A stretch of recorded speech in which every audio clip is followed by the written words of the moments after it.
The first few times that I used the NEXUS Dedicated Debris Separator, I was very surprised at how well it actually filters out the dust, not just the big chunks, but the fine dust as well. It's nice that it just clips right into the vacuum, so I don't need any special tool. It literally just clips right between the head and the tank, and it's good to go. It's really just the convenience. I never have to worry about the filter, so I can use the vacuum for as long as I need to until either it runs out of battery or the tank is full. You get better suction for longer.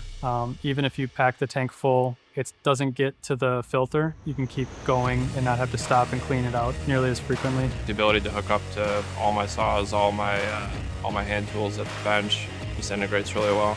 Honestly, I wouldn't use another vacuum without a separator.